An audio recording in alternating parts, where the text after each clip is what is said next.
Hello guys, तर good morning सगळ्यांना. श्री स्वामी समर्थ. तर आज सकाळी पण मी चालायला नव्हते गेले आणि वर्कआउटही नाही केला. तर सकाळी सकाळी घेतलं, आंघोळ केली, सगळं उरकून घेतलं आणि स्वयंपाकाला सुरुवात केली.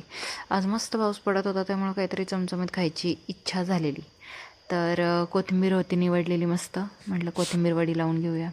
पहिला तर वरण भात लावून घेतला मी, नंतर कोथिंबीर वडी लावून घेतली. कोथिंबीर वडीत तीळ टाकायची थोडीशी, खूप सुंदर होती. आणि मिरची जास्त टाकायची. जेव्हा चणचणीत अशी कोथिंबीर वडी होती ना, तेव्हाच ती छान लागते. आणि कोथिंबीर वडीत जास्त पीठ टाकायचं नाही. पीठ टाकलं ना की ते एकदम पिठासारखी लागते. कोथिंबीर वडी म्हटलं की थोडी कोथिंबीरीची पण टेस्ट आली पाहिजे, तर ती तशी होत नाही. त्यानंतर कोथिंबीर वडीचं पीठ मिक्स केलं सगळं आणि ती वाफवायला ठेवली. त्यानंतर मला बाकीची पण बरीच कामं होती. आणि काल जे पावभाजी केलेली त्यातले पाव शिल्लक होते. म्हटलं ते पाव आता कसे संपवायचे, म्हणून मग पुढं एक जुगाड लावलं. बटाट्याची भाजी तर केलेलीच होती, त्याचे वडे बनवले आम्ही. वडापाव इतका सुंदर झालेला. आमच्या इथं अस्मिताचा वडापाव मिळतो, ज्याला पुदिन्याची आणि चिंचेची चटणी लावलेली असते. आम्ही तोच प्रकार केला आणि खूपच सुंदर लागत होता वडापाव. तर कोथिंबीरीची वडी माझ्या आईच्या हातची खूप टेस्टी लागते, खूप म्हणजे खूपच. म्हणजे आईच्या हातचं प्रत्येकच गोष्ट छान लागते, पण कोथिंबीर वडी तर अजून छान करते ती. थोडंफार तिच्याकडून पण शिकलेली आहे आणि सासूबाईंकडून, त्यामुळे हे दोन्ही मिक्स आहे, आई आणि सासूबाई. तर असं काय होतं, कोथिंबीर वडी लावत होते मी. घरी कोणी नसतं सकाळी सकाळी, मला सगळी कामं उरकावी लागतात.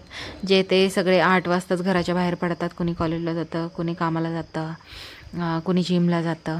तर सकाळी 7 ते 10 वाजेपर्यंत मी एकटी असते आणि एकटीचीच कामं सुरू असतात माझी.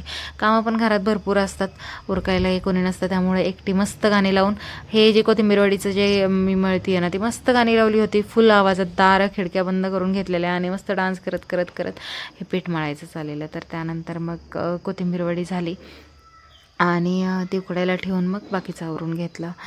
तर पाऊस पण खूप सुंदर पडत होता आज. खूप म्हणजे खूपच जास्त पाऊस पडत होता. आज मला थोडंसं बाहेर पण जायचं होतं, काम होतं मला.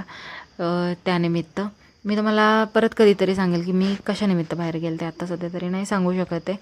तर खूप पाऊस पडत होता. या पावसात सुद्धा काम करावंच लागतं, असं नाही की बसता येतं. कष्ट केल्याशिवाय तर पर्याय नाही आहे कोणत्याच गोष्टीला. त्यानंतर मग सगळं उरकल्यानंतर भांडी घासून घेतली मी सगळी आणि नंतर स्वतःचं आवरलं आणि मगच बाहेर. कुठलंही गृहिणीला बाहेर पडायचं म्हटलं तर घरातली कामं उरकूनच बाहेर पडावं लागतं.